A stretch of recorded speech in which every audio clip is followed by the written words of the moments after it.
d'accord ak yeneen ak yeneen ci dellu si waat léegi Babacar Ba Cheikh Sadibou Diop ci fànn woowu ci la lay interpeller sax parce que monsieur Ba wax na ko nga xam ne procureur mooy toggal société bi comme alalu société bi ñu ngi koy saytu est-ce que askan wi doon wax ne pour président Macky Sall aussi daf ko diggee woon ne bu ñëwee itam day auditer li fi nekkoon ñu def reddition des comptes ci côté boobu ñu bari jàppoon ne kon président Macky Sall mu ngi def liggéeyam yoon aussi mu ngi def liggéeyam président Macky Sall dem ci interview mu accordé à des journalistes étrangers mu ne am na dossier yoo xam ne tànk ñu ne kii peu le plus peu le moins est-ce que ci fan woowu bañ jàpp ne président Macky Sall kon li mu am moom lay maye li askan wi moom mu nar leen ko delloo wala yow da nga gis ne loolu dugal loxo la ci wàllu àtte. waaw Ousmane damay tàmbalee ci séparation des pouvoirs pouvoir judiciaire pouvoir exécutif ak pouvoir législatif foog mu am séparation tant que président de la République mooy nekk président du conseil supérieur de la magistrature ministre de la justice nekk vice-président du conseil supérieur de la magistrature président de la République dellu nommer majorité des membres du conseil supérieur de la magistrature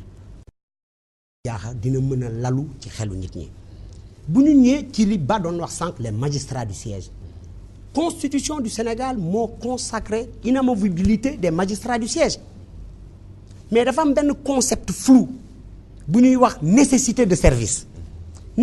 de service boobu fourre-tout la ba nga xam ni ëllëg un magistrat du siège bu rendre un verdict non conforme aux intérêts des gouvernants dañu koy jël affecté ko beneen tribunal parquetier yi kan mooy seen supérieur hiérarchique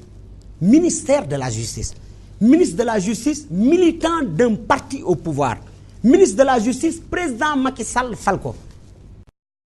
loolu jarul nit ñi seen xel tey évidemment seen xel day tey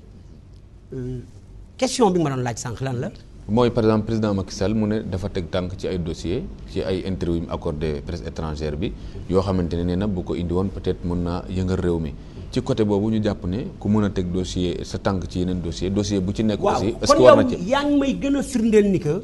président Macky Sall day dugal loxoom ci justice bi parce que li nga wax nii bu nekkee moom moo ko wax moom moo accusé boppam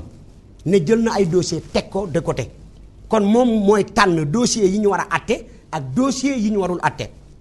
kon xel war na mën a nangu ni ñoom tey CREI yi ñi muy topp ñoom ñoo ko bu ngeen seetloo bi ñu fi toogee ba tey nanguwuma tudd tur du ma tudd tur c'est un combat de principe encore une fois de plus tant que pouvoir politique mi ngi jox ordre pouvoir judiciaire justice du mun a nekk sànq juñu ngeen fi séenéer yi mais réforme yooyu li nit ñi di fàtte wax mooy président Macky Sall moo commandité woon réforme yooyu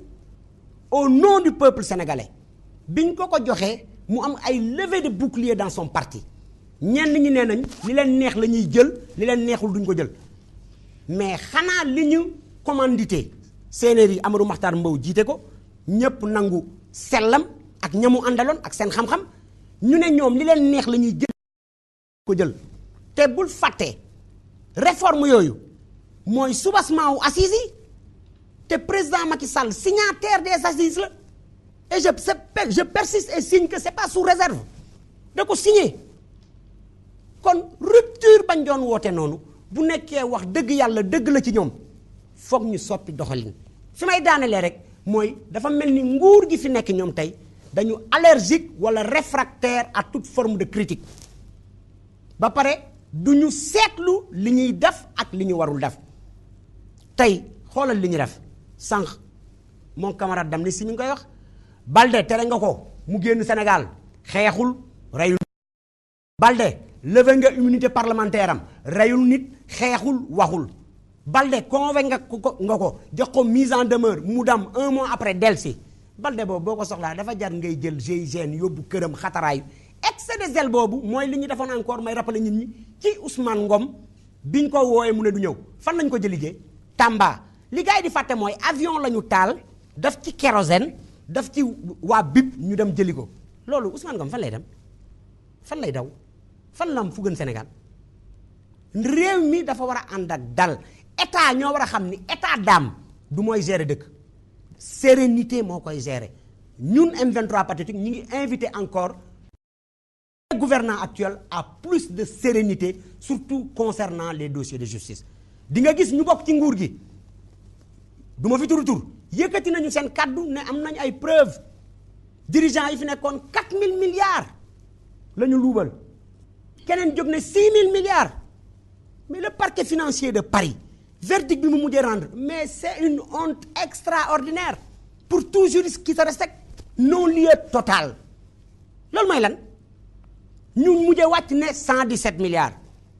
te 117 milliards yooyu dañ ci boole le compte de Singapour yenn avocats yi nee nañ compte boobu amul jusqu'à preuve du contraire et un des nous pour nous dire que xam nga ñoom lan la ñu def avocats yi xam nga nit bu amee compte bi bu nekkee sa tur man bu ma defee transfert de mon compte vers ton compte tur bi au lieu que ma def ci Ousmane Sène ma def ci Cheikh Sadibou Diop parce que Cheikh Sadibou Diop la ñu accusé mais banque bi da koy rejeté banque Singapour bi dañu rejeté compte bi daf nañ ay transfert falaa mun a yem na gaa yi ñëwaat encore plus de sérénité ñu xam ni fayantu ak di tànn kumba am ndey ak kumba amul ndey yoon boo xam ni day àtte selon ànd nga ak ñoom wala ànduloo ak ñoom loolu dafa ñaaw te benn sénégalais du ko nangu. Cheikh Sadibou Diop ñu seetaan benn publicité daal di ñëwaat ak beneen tuuru diine ak jamono.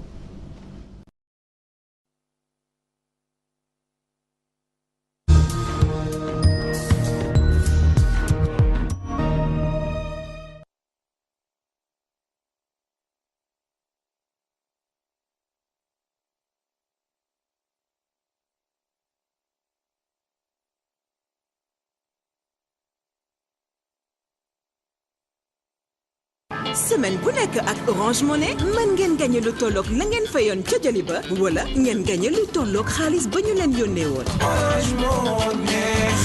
transfert yu dul dikkee dara 50% bu ñu leen may ci jali ba ak 10% au bonus crédit téléphonique mooy xéwalu Orange Money.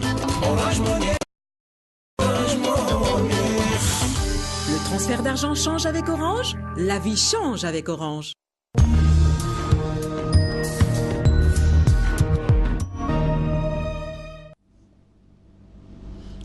mbokk yi ñu ngi leen di gërëm di leen sant di rafet seen ànd ak rajo télévision Walfadjri yéen a ngi seetaan seen émission diine ak jamono tey ñu waxtaanewaat mbiru CREI yi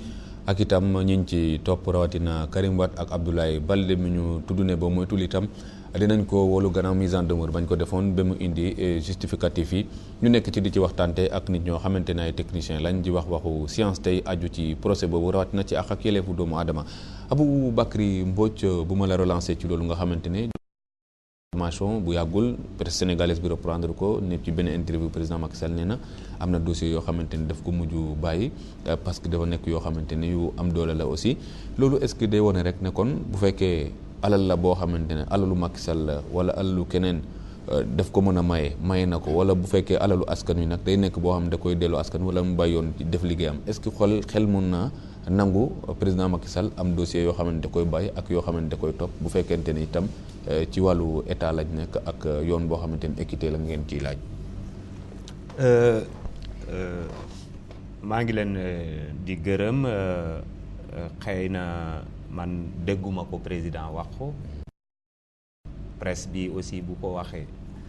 li ñu mën a wax rek mooy que bu fekkee dëgg la dëppwul ak ñun li ñuy wax principe de l'état de droit parce que ci suñu constitution li ñu ci wax dafa leer mooy égalité de tous les citoyens devant la loi bu ñu ko jëlee aussi ci mbirum li nga xam ne li ñuy wax procès équitable yooyu aussi àndu ci loolu nag lu mu firndeel rek mooy que li ñuy wax ni dafa am solo dafa waruñu ko aussi négliger parce que bu ngeen gisee Sénégal mu nekk dëkk bi nga xam ne dañu ko ràññee ci ay dëkk ci Afrique xëy na amuñu li nga xam ne ay koom-koom ci mbirum développement nekkuñu état développé bi ñuy xoolee sax li nga xam ne superficie c'est-à-dire que Sénégal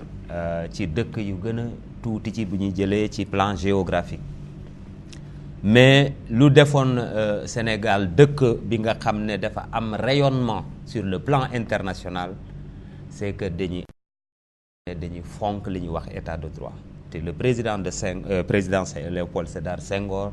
je pense que def na lu mu waroon def au moins ba bàyyi li nga xam ne des institutions yi nga xam ne ay dëkk Afrique yu bëri amuñ ko woon ci doxalin bi aussi gis nañu ni ci mbirum démocratie jógewul sax ci Senghor depuis longtemps le Sénégal a représenté quelque chose les Blaise Diagne les Ngalandou Diouf ñi nga xam ne ay doomu Sénégal lañu dañu dem ba occuper des positions yi nga xam ne ñëpp da leen di envier à travers le monde ñi boole ci encore diplomatie amoon na doole mais yooyu yëpp dañu ko war a consolider mooy ñi consolider état bi di ko renforcer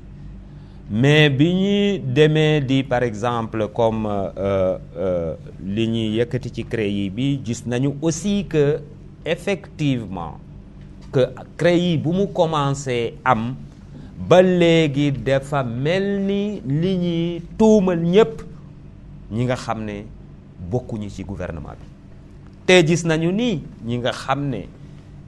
mission def nañu ko li mel ni la Cour des comptes joxe na ay rapport yi nga xam ne am na ay nga xam ne aussi dañu leen tuumaloon te ñoom ñi ngi ci côté gouvernement bi kenn waxu leen dara donc léegi dafa poser également li nga xam ne le principe d'égalité citoyen yi ci devant la loi loolu nag lu muy jur mooy lan mooy que bu nit ñi ba demee ba dootuñu am confiance ci seen justice ba dootuñu am confiance ñi nga xam ne ci institution de la République yi dañu leen di banaliser te ku nekk day finalement day bugg a fajal boppam te loolu moo indi ay fitina ci réew yu bëri ñi nga xam ne du ma tudd seen tur moo tax ñi nekk ci ay crise parce que day nekk li nga xam ne dangay def li nga xam ne man damay fajal sama bopp justice bi dañu koy teg fale donc li ñuy wax dafa am solo il faut que ñu renforcer institution yi te ñun loolu mooy suñu liggéey pour que ñu am justice bi nga xam ne day rendre justice aux justiciables ñu fonk ko ñu am li ñuy wax séparation mais au-delà de la séparation ñu am indépendance ci diggante institution yi te loolu bu ñu ko amul mun na indi lu bëri am na li ma ci bugg a yokk ci li nga xam ne aussi CREI yi xam nga CREI yi ñi ngi war a delluwaat le 18 mais le 19 la Cour doit se prononcer yi nga xam ne avocat Karim dañu saisir un cour suprême par rapport au droit de recours ce qu'on appelle sur se prononcer sur le rabat d'arrêt mais rabat d'arrêt bi Cour suprême joxe woon na les avocats de Karim Wade la possibilité de pouvoir avoir un recours jébbal ko ci conseil constitutionnel mu ne conforme à la constitution rendra justice bi léegi ñi ngi war a dajale assemblée générale pour mu prononcer waat encore ci mbir boobu li ñu ci mën a wax rek mooy nekk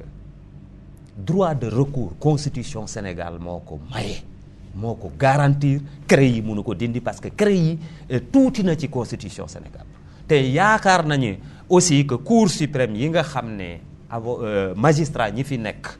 parce que bi ñu rendre seen arrêt février dañu ko rafetal parce que ñoom topp nañu li ñuy wax le contrôle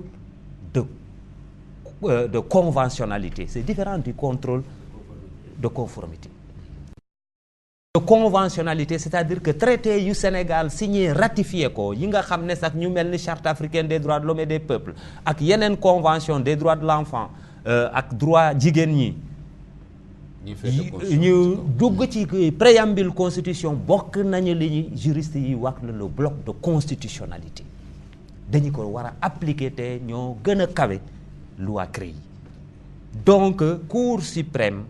ñoom décision bi ñu joxe woon en tout cas bi ñu ci àndee ñun li ñuy ragal rek mooy que ñi rendre décision bi nga xam ne day delluwaat ak yelleefu doomu aadama yi ci gannaaw def leen nasaxal alors que bu ñu jaaree ci constitution bi nga xam ne moo gën a kawe ñu teg ci traité yi ñu ratifié dafa war a dem ba ñi nga xam ne moom mooy ëpp CREI bi ñi rendre décision bi nga xam ne day conforme les droits à un procès équitable, le droit à une justice indépendante qui n'est pas en commande. bu dul loolu dañuy jaxase dëkk bi te ñun ñu xeexuñu rek pour Sénégal parce que dëkk Afrique yépp ak travers le monde Amnesty même combat la ñuy mëne te gis nga position bi ñuy jël Amnesty même position sur la CREI jël leen la fédération des ligues internationales des droits de l'homme yi nga xam ne ñoom ñépp dem nañu ba président d'honneur bind ñu ne CREI yi àndul ak procès équitable donc àddina bi du ñun ñàkk ma wax procès bi gis nañu ni ko au niveau lu mu wax Paris dañuy demee ba kii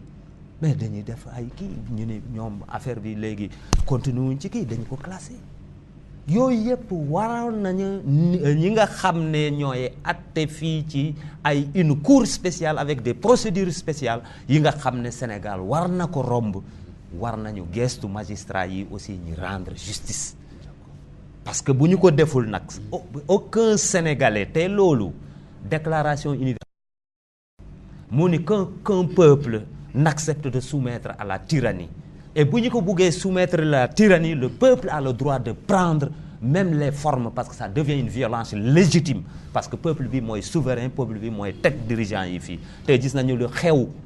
ci mbirum M23 ba ñu egg fi ñu egg gis nañu lu xem aw en 2000 c'est irréversible te les Sénégalais ñi nga xam ne principe yooyu c'est sacré nañu ànd ak suñu sago ñi dépolitiser débat yi ñi bàyyi saaga yi gis nañu ni même procès bi nu mu commencé dans les procédures c'est indigne pour les Sénégalais que des gens s'insultent c'est une honte pour les citoyens sénégalais et je pense que lu mu wax le rappel à la sérénité nañu delluwaat ci sérénité ñi jaarale ko ci yoon te bu ñu waree acte ñi acte ñépp ki nga xam ne da nga luubal dañu la yoon ñu teg ci yoon mais que aussi yoon bi ñu koy teg dañu koy teg ci ñépp parce que ñun ñi ñépp ñoo yem ci yoon. d'accord Aboubacry Mbodj maître Amadou Diallo parce que li wone sànq ne yow il faut que forcément ñu dem ci li nga xamante ne mooy réforme des institutions mel ni urgence bi magistrat yi sax commencé nañ annoncer les couleurs gis nga seen sortie bi nga doon souligner sànq ca Saint-Louis aussi ci cour d'appel bi gis nañ ne nee nañu 4 magistrats dañoo mujjoon bu dem ki day wane ne rek état bi bu ko deful aussi ñi nga xamante ne ñoo yëngu ci yoon mën na am ñu jël seen responsabilité maanaam wane carrément ne ñoom bëgg nañ indépendance. oui parce que xam nga soo xoolee l'histoire des hommes bay sociétés yi ni ñuy doxee deux modalités moo am soit njiit ñi dañuy ñëw teg ay charte pour xëcc peuple bi ci kaw wala peuple ci boppam muy jóg imposer nit ñi pour ñu avancer et mais soo gisee situation bi di créer nga gis ay magistrats di bouder audience wala nga gis ay magistrats di jóg naan il faut davantage d'indépendance c'est parce que simplement problème bi c'est réel bon njiit ñi ñoo waroon jël les devants pour ñu teg ay chartes yi nga xamante ne dina mën a assurer indépendance boobu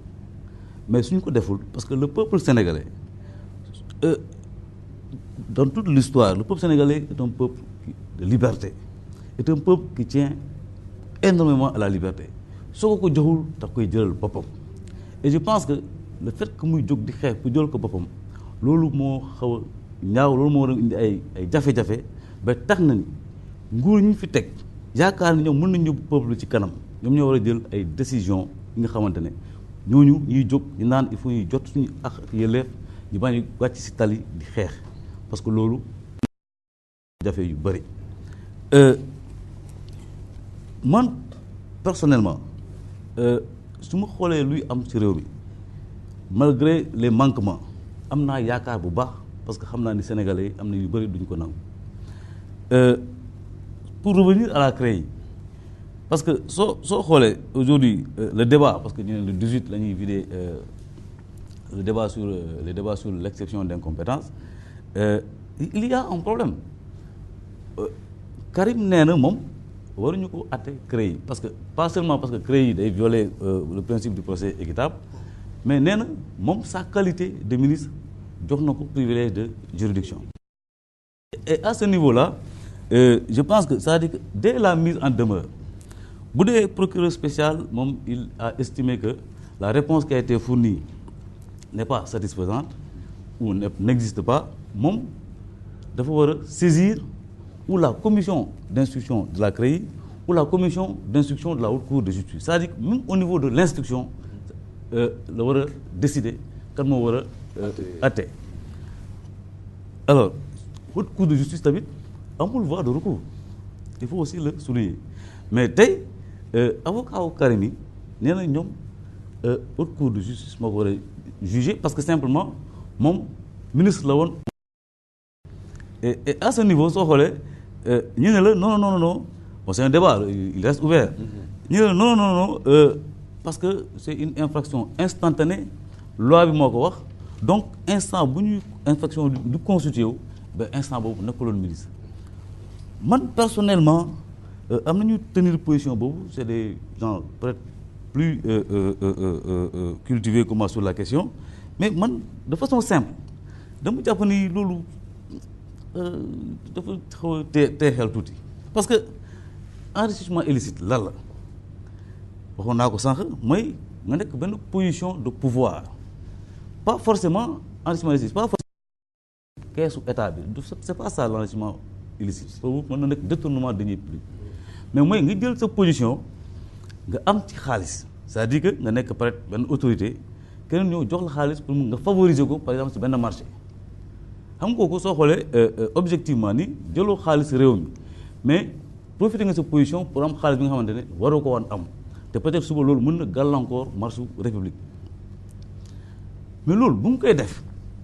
loolu noonu bu tax bi nga am alal bi mais yaa ngi nekkoon ministre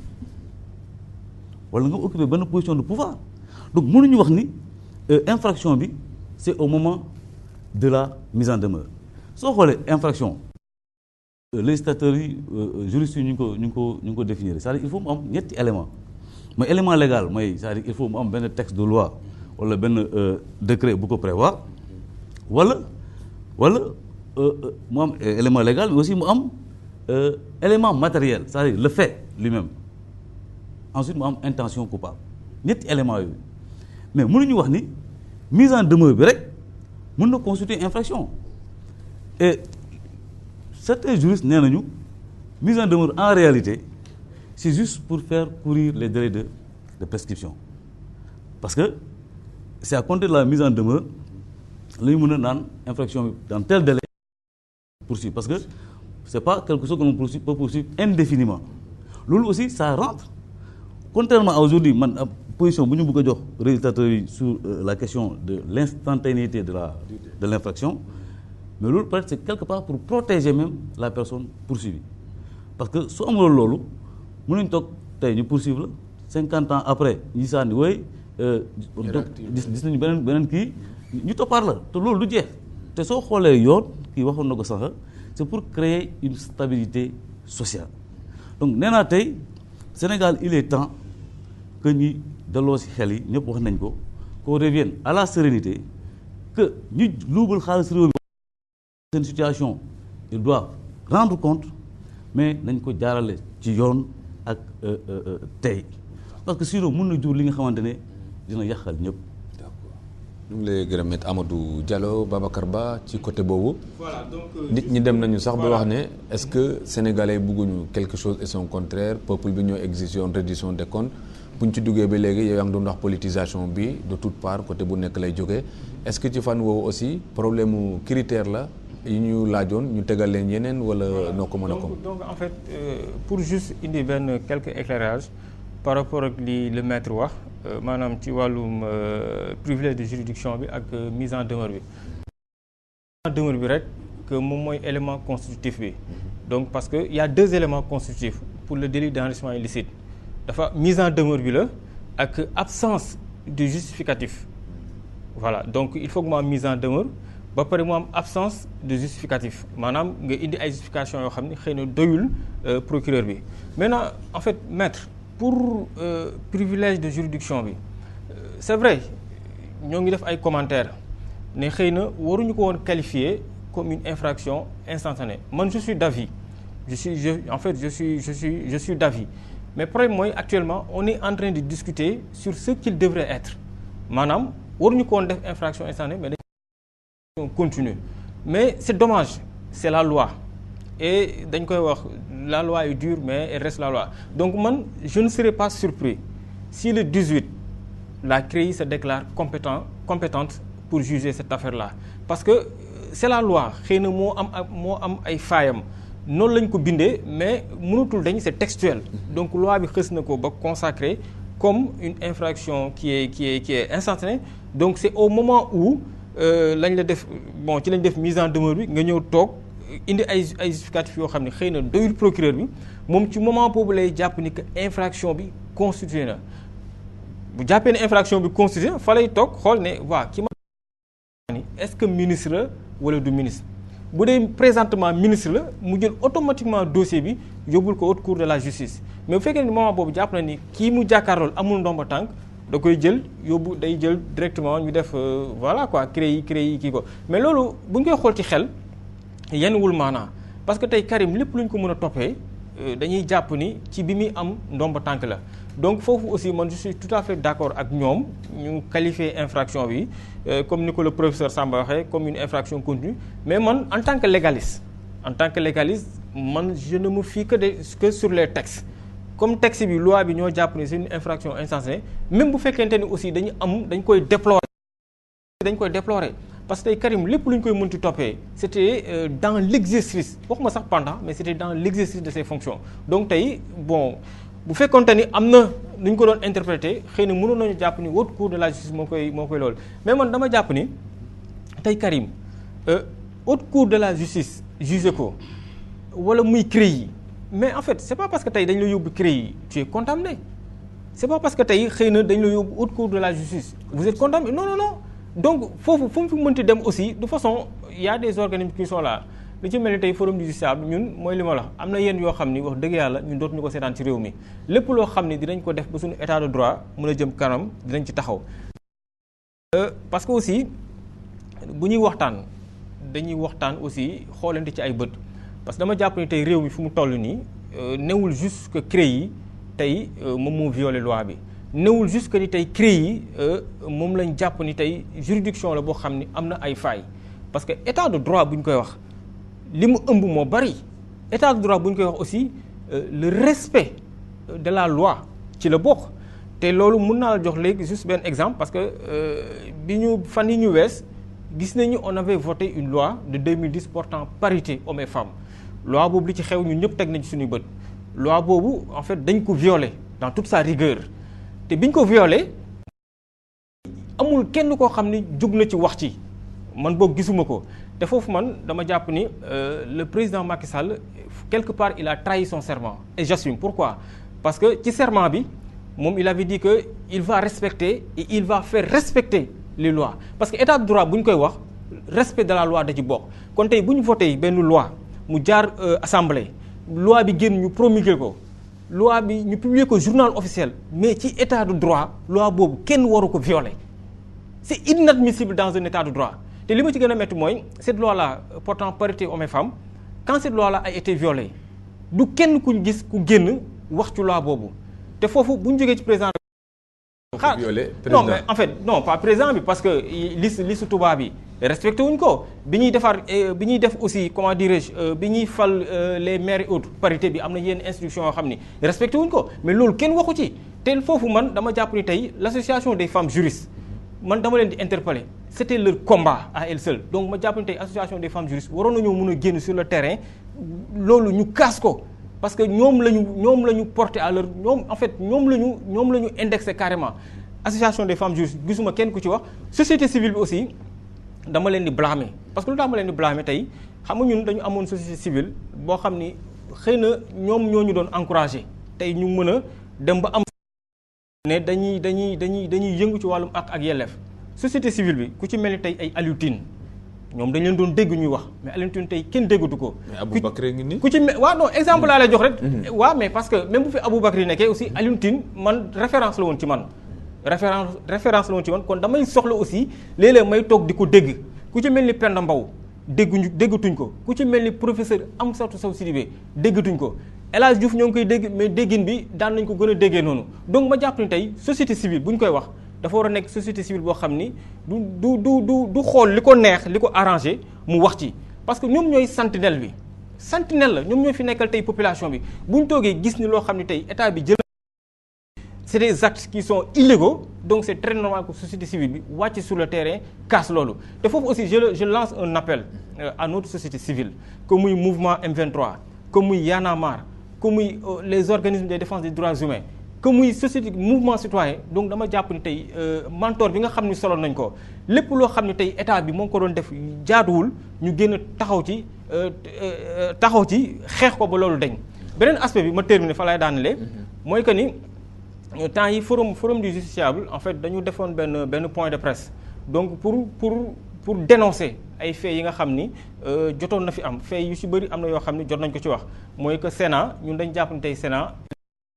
raison d'être mooy parce que tey li xew ci élection yi ak ni ñu violé loi bi donc respecté wuñ ko donc je pense que ni Sénat bi aussi war nañ ko xoolaat beneen point bi may daanale mooy que ni livre bi parce que gis nañ tey il y a eu des révélations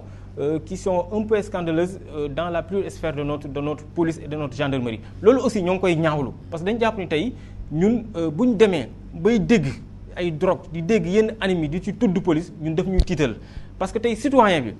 tey bu toogee dégg ni police am bi kat ñoo ngi koy tudd ci lii wala ñoo ngi koy tudd ci lii xëy na loolu mun na jur ay jiixi jaaxa donc ñu lancer un appel pour que prochainement genre de choses en fait ces genres de faits là bu fekkee ne am na ñu def beaucoup plus de responsabilité ak beaucoup plus preuve de prudence et de sérénité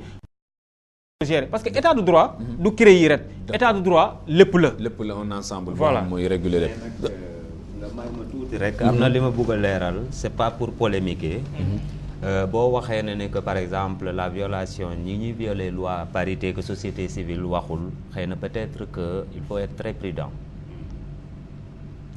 très prudent parce que bi ñu ci polémiquer parce que on est dans un débat da nga may déglu rek ma wax la nu mu demee mais c'est juste un constat parce que ñun dañuy constater que ni cette loi là quand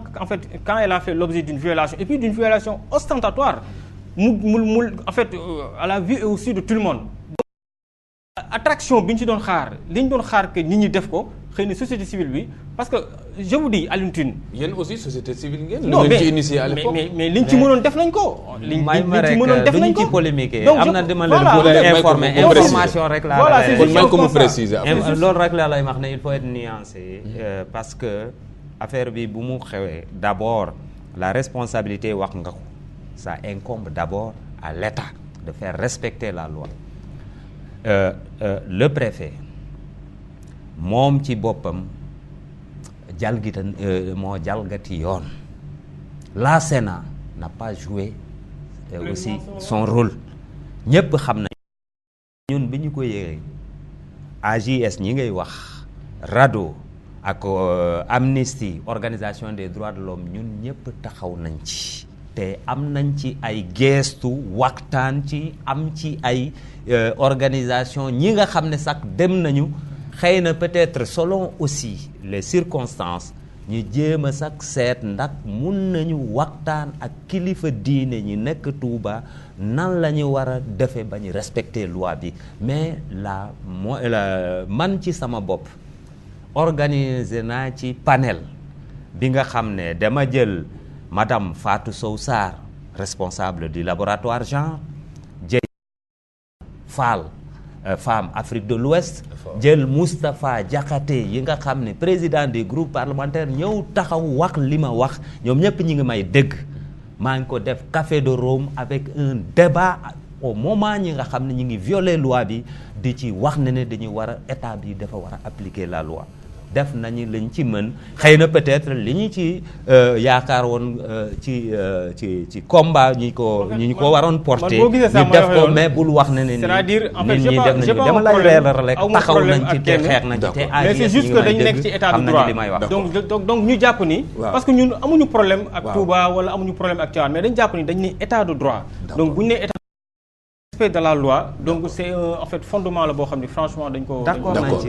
nañ ci c'est juste ça quoi juste insister sur un point mooy état de droit d'accord Babacar Ba ce n'est pas forcément le respect de la loi parce que l'état de droit c'est le respect des libertés individuelles et des droits individuels et soo xoolee il y a des lois qui violent les libertés individuelles. Chaque fois, je donne l'exemple de ce qui s'est passé en Afrique du Sud, du temps de l'apartheid. Apartheid, loi là. Mais loi boobu, c'était pas conforme au respect des droits humains. Donc, il faut quand même faire très attention. L'état de droit, c'est un état qui respecte la loi d'abord, mais qui met en œuvre des lois qui respectent la dignité humaine. C'est très important. Cheikh Sadibou ci côté boobu nga xam ne monsieur Ba mu ngi doon interpeller société civile bi yéen dem ngeen ci M23 ba M23 patriotique da ngeen constaté woon benn vide bu amoon foofu ngeen am ci erreur bi remplir ko wala lu. bon man déjà li may conseiller monsieur Ba mooy c'est très imprudent ngay toog ci plateau di attaquer wala ngay wax ci nit koo xam ni bokkul ci plateau bi ci njalbeen tàmmale ne ko ci Maître Doudou Ndoye te téere boobu nga doon yër léegi bu ma juumul Maître Doudou Ndoye moo ko bind. ñaareel bi Alioune Tine nekku fi yëkkati nay kàddu teg ci waaw bàyyi ma daaneel rek non polémique bi laay léegi man dama la déglu bi ngay wax léegi ko may temps d'antenne après nga tontu voilà Alioune Tine nekku fi Penda Mbow nekku fi ñeneen nekkuñu fi et dama yaakaar ni intellectuellement parlant honnêteté intellectuelle moo exige sax booy wax ci nit nga jàkkaarloog moom nga jox ko droit de réplique comme que ñooñu nekkuñu fi waxuma la ni que ci loolu nga ci jublu c'est une erreur peut-être boo def rek. mais waaw may ma rek. mais ay doomu aadama bu ñu nekkul ci plateau il serait bien que ñu bañ leen tudd. bon en fait ça sur la liste de Touba. di nga am possibilité de répondre may ko temps d'antenne. damay wax ni que waa Touba ñoo ñu jàngal ñu ne. alxaanuunu fawqal kulli. waa Touba ñoo ñu ko jàngal. boo ko tekkee en arabe mooy la loi doit être au-dessus de tout le monde si Lamine mi ngi may dégg. waa Touba ñooñu ko jàngal alxaanuunu fawqal kulli Touba je rappelle que Touba titre foncier la dama bëgg mu leer et que les femmes de Touba ñoo nangu décision boobu ñoom ñoo ne duñu xeex loolu ñu def liste boobu que ni ay góor rek lañ ciy dugal duñ ci dugal jigéen muy ñaareeli ponk bi beneen bi mooy fan yii yëpp ay juristes soulevé nañ fi benn point le statut spécial de Touba. loolu xëy na après dinañ ci dugg li may wax nag ci li nga wax ci société civile bi waxatuñu yaakaar naa Amnesty ñëpp dégg nañ leen yaakaar naa RADDHO ñëpp dégg nañ leen yaakaar naa am na keneen koo xam ne teewul fi sax ma mun ko seede muy Omar Faye leeral askan wi ak ñeneen ñun nag bu ñu sañee ñu ne ñun kenn dégguñu ñun ñu tegal ko suñu bopp mais sur le cas de Touba encore une fois de plus ce ne sont pas les universités occidentales ñoo ma jàngal droit waa Touba ñoo ma jàngal droit ma répétal leen ko en arabe Touba statut spécial Touba titre foncier la boo xam ni sax xëy na buñ ci xuusoon leneen ak leneen lañ ci wax mais du loolu mooy. pour revenir proprement pour revenir. est-ce que yow tam mën nga ñu may temps parce que ni ngay couper nit ñi dafa xaw a compliqué la waaw. pour revenir sur ta question M23 li ko taxoon jóg. ñun boog M23 patriotique mooy défendre les intérêts moraux et matériels des populations musuñu ci jóg baykat yi bañ leen néewalee doole jóg nañu wax université crise ba fa am ba tey benn étudiant faatu fa ñun ñoo njëkk a wax le respect des franchises universitaires biñ fi jógee jàpp les bacheliers non voyants malmené leen alors que le ministre de l'intérieur s'appelait Mbaye Ndiaye dégguñu kenn gisuñu kenn marche contre la CREI bi ñu naroon def bu weesoo waa RADDHO amul aucune structure de la société civile bu ñu soutenir kon yaakaar naa société civile ñanga ca la ñu war a nekk ña nga ca la ñu war a nekk. ab réew nag dafa am nu muy doxee état de droit oui loolu la ñu mus a xeex mais bu nekkee dans un domaine privé et que démarche bi ñu jël ça n'entrave en rien à la bonne marche de ce pays, Touba est dans son droit et nous soutenons Touba. D'accord. Cheikh Sadibou Diop, Aboubacry Mbodj CREI yi ak fi mu toll tey kenn mënatu koo arrêté liggéey bi muy def aussi dara mënatu koo arrêté tey faw ñu dem livrer nit ñi ay résultats yoo xamante ne moom moo nekkoon seen exigence mu dëppoo ak yoon ñu gis wala mu ñàkk a dëppoo ak yoon ñu bañ ci côté boobu yow bu fekkoonte ne am na looy xelal parti yi nga xam ne ñoo seq mbir mi lan la pour jàmm dellu si jiro waaw xam nga ñun li ñuy def yëpp dañu ko teg ci légalité yi nga xam ne du ñu ànd ak yu nuroog fitina ak violence dañu koy condamner fu mu munti jóge comme ni ma la waxee bu may commencer aussi yëpp suñu mandat dañu ko méngalu ak instrument juridique constitution yi ak traité yi parce que loolu mooy suñu base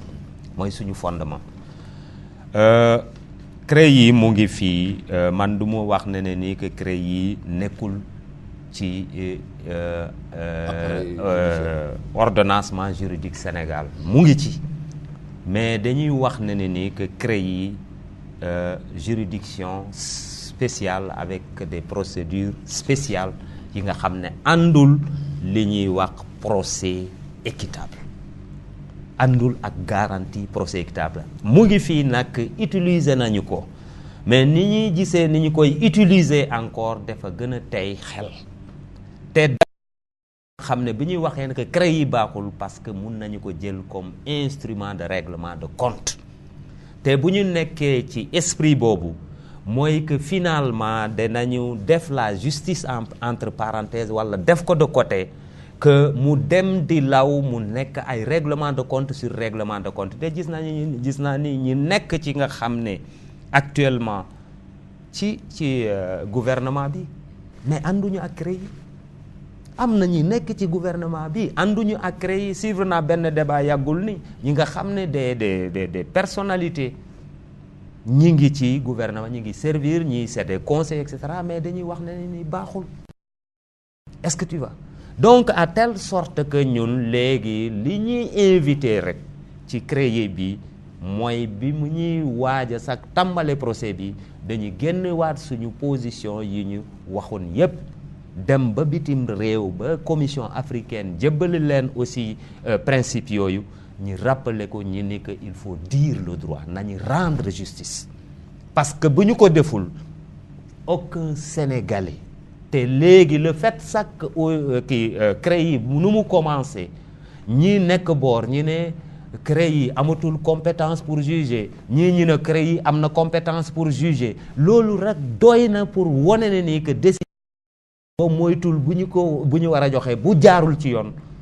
day tey xel yi te nit ñi aussi dañu koy jëppi te loolu bu amee day nasaxal suñu justice day delluwaat Sénégal ci gannaaw li ñuy ñaan rek mooy ñi topp yoon li ñuy wax surtout ñu topp suñu constitution. d'accord Aboubacry Mbodj maître Amadou Diallo gis nañ ni CREI yi tey concentré na activité judiciaire concentré na activité sociale parce que lu bëri lay xew sax leneen kenn mënatu cee am firndeel rawatina recours yi ñu gis ci collectivité locale yi ba ma waxoon la exemple bi amoon ca Saint-Louis loolu aussi est-ce que du dem ba sax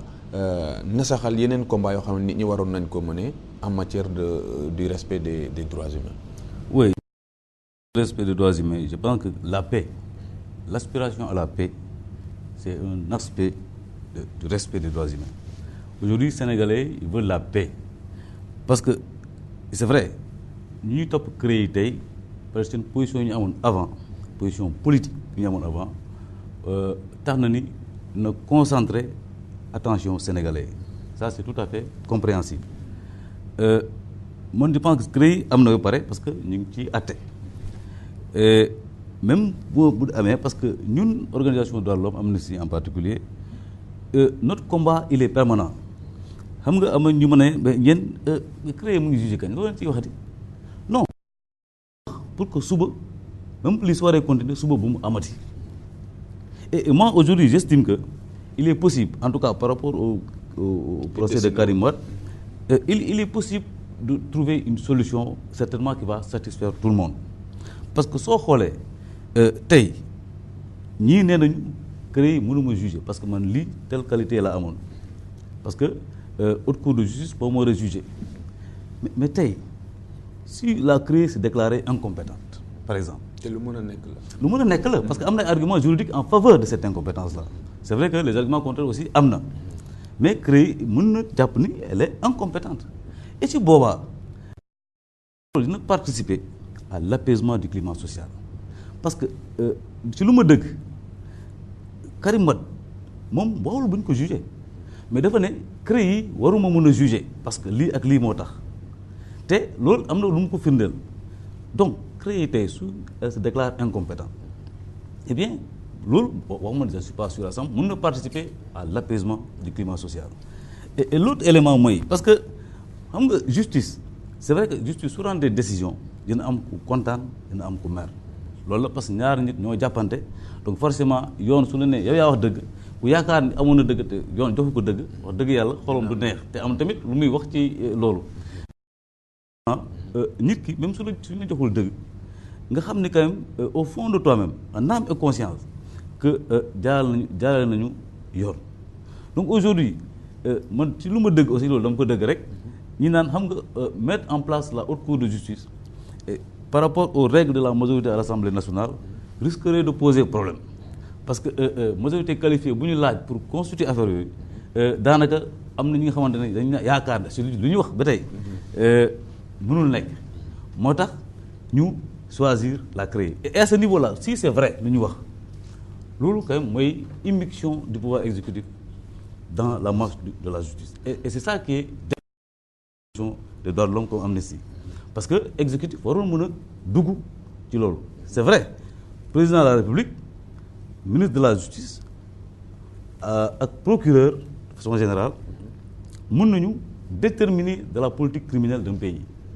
par exemple procureur moom mooy apprécier de l'opportunité des poursuites mais loolu daf ko war a def en toute indépendance parce que aussi il est tout à fait concevable que ñu bañ a jóg topp ñëpp en même temps loolu mën na créer quand même trouble bi nga xamante ne mën na créer ay problème ci dëkk bi mais nag choix bi suñu koy def dañ ko def de façon objective et dans le seul intérêt des populations. léeg-léeg nga dem fële léeg-léeg nga laal fële. exactement parce que président moom même ku far ci camp boo jalgatee moom du la protéger yu mel noonu moo tax mu taxawal OFNAC ak yu mel noonu pour continuer contrôle bi yaakaar naa kon ci côté boobu aussi war nañ xalaat équilibre bi pour bañ ñu jam leen tuuma ci côté boobu. Babacar Ba ci fànn woowu nga xamante ni dafa aju ci CREI ak li muy àtte tey bu fekkonte ne dañu wut apaisement ak loo xamante ni itam pouvoir bi da cee bëgg a set ba kenn du ko mën a jiiñ tuuma ci wàllu politique est-ce que tey mënuñu woon mën nañoo fexe aussi ba dugal leen ci nga xam ne moo haute cour de justice nga xam ne aussi waa PDS ak ñi ànd ak Karim yëpp nee nañu nañ ko yóbbu haute cour li mu fa am jël est-ce que loolu aussi nekkul option boo xam ne waroon na ko. loolu en fait mooy li ma doon wax sànq rek. gis nga justice wala boog règle de droit leen rek moo ko tax a jóg mooy société bi donc foofu muy indi rek leeral ci sama mag ji Cheikh sama sëriñ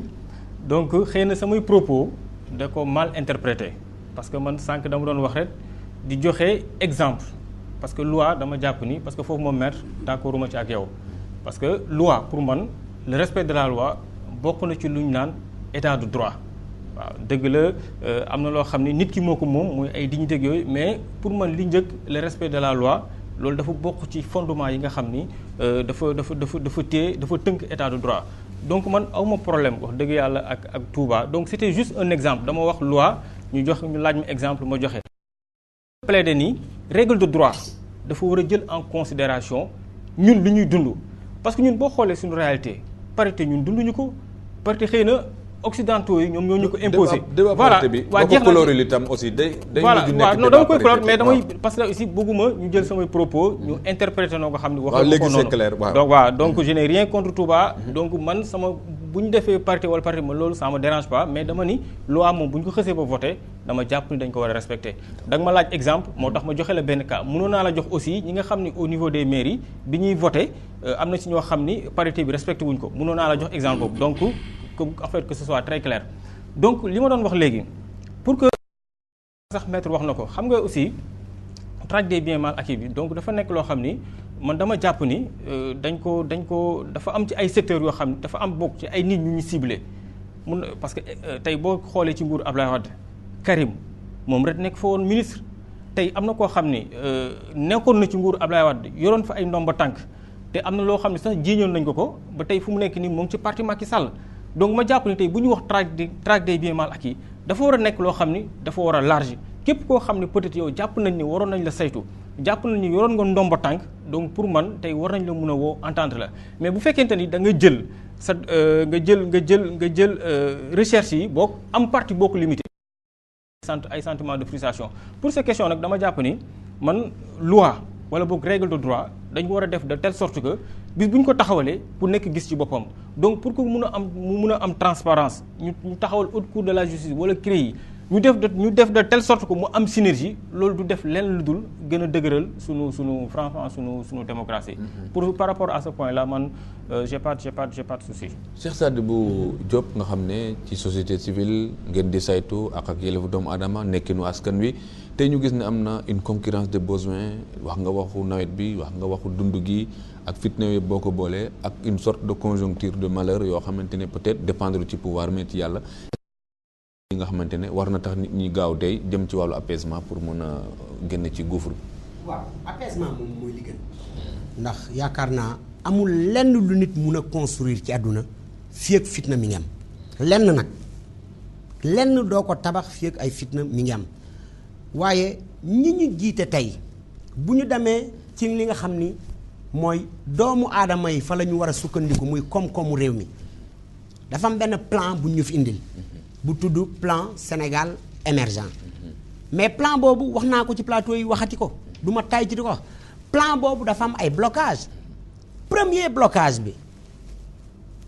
mooy une production insuffisante bi ñu demee fan yi États-Unis président nee na signé na fa accord pour ñu jaay ñu fuel lourd damay wax ci plateau bii tey ma koy répéter Sénégal yëpp di ma dégg tant que combustible bi ñu utiliser pour produire de l'énergie day nekk combustible boo xam ne Sénégal produire ko te dépendre ñun maîtriser wuñu les aléas du marché mondial et nous ne sommes pas pays producteurs de pétrole mais production énergétique bi dafay revenir toujours plus cher yàgg naa ko wax may joxe exemple Suneor bi tuddoon SIB bi njëkk ba SIB lan lay tekki société électrique et industriel du Baol lan moo tax électrique parce que ay centrale 25 mégawatts yoo xam ni combustible bi dañ ko changé ak coque d'arachide xollitu gerte lañ ko changé mooy bu ñu jëlee système de production énergétique boobu lan lay jur mooy agriculture bi day gën a développé wu mu arrêté exode rural ba pare coût de production énergétique bi dañ koy rendre beaucoup plus moins cher et dans le cadre du crédit carbone conformément aux accords de Kyoto Nations Unies daf ñuy reverser xaalis sous forme de crédit carbone loolu lay def ak compagnie sucrière qui produit déjà avec 2 centrales de 25 mégawatts 50 mégawatts ak résidu canne à sucre bi biomasse proposé nañ leen ko bañ nañu ñi ngi demaat signer fuel lourd. beneen bi mooy la problématique de l'accès à la terre et en atteste le problème Dangote. Troisième élément et pas des moindres mooy l'IS dans la zone UEMOA Sénégal ñoom IS bi gën a rëy 25% l'impôt sur les sociétés alors que l'IS en Côte d'Ivoire en Ghana est de 17%. Des pays qui du point de vue investissement sont beaucoup plus attractifs que le Sénégal. kon priorité daal gis nga ne. non xaaral ma la beneen bi. lu tax investisseurs yi duñ ñëw. la lenteur des jugements rendus par les tribunaux de commerce en cas de contentieux. kii juriste la xam na li may wax. oui c'est vrai. et cetera mun nañ fi yendu. kon plan Sénégal émergent du mun a décoller fii ak contingence yi mais ban investisseur mooy investir ci dëkk bi xuuj xamaj la tudd. te pour être accordé au réseau électrique il faut 130 jours. réseau hydraulique 165 jours. Voilà des handicaps majeurs yoo xam ni état du Sénégal comprendre ñu ko ba pare la filière existante. tey lu fi xew filière bi yëpp a ngi yàqu. waa CSS tey dégg nga leen ñuy wax. parce que tout simplement commerçant yi ñu ngi laaj ñu jox leen excès de DIPA déclaration d'importation sur les produits alimentaires alors que ñun dañu am une production existante au lieu que filière boobu ñu conserver ko par les mesures de sauvegarde telles que l'OMC le prévoit mais duñ ko def. d'accord kon yooyu yëpp doy na waar ba nga xam ni comme réew mi moom pour mu jóg moom mooy li gars yi di wax croissance 0 laa gën a gëm que croissance 2 3 mais 3%. Cheikh Sadibou Diop maa ngi leen ñu doon waxtaane tey mbiru Karim Wade nga xam ne altine incha allah lañ war a jëlaat procès bi le 19 te teg ci itam Abdoulaye Baldé am na ñu njortu ne boo moytuwul itam moom dina bokk ci nga xam ne dañ leen di convoqué waat loolu yëpp nekk loo xamante ni itam aju na ci CREI bi ñu doon waxtaane ak wàllu yoon ci biir réew mi ak ni muy dox ak ni mu tëddee ak itam li nga xamante ne ñii ñooy ay kuréel di sàmmonteel ak xaf yelleef doomu adama di ko saytu am nuñ ko bëggoon mu doxee ci loolu lañ doon sàkku tey di ko waxtaane ñu leen di gërëm di leen sant maa ngi gërëm Oustaz Assane Diouf mi réalisé émission bi Cheikh Tidiane Ndiaye Ama Diop Ama Gaye ak Mame Sidi Diop ñu nekkoon ci régie bi maa ngi leen di dox daje alxames incha allah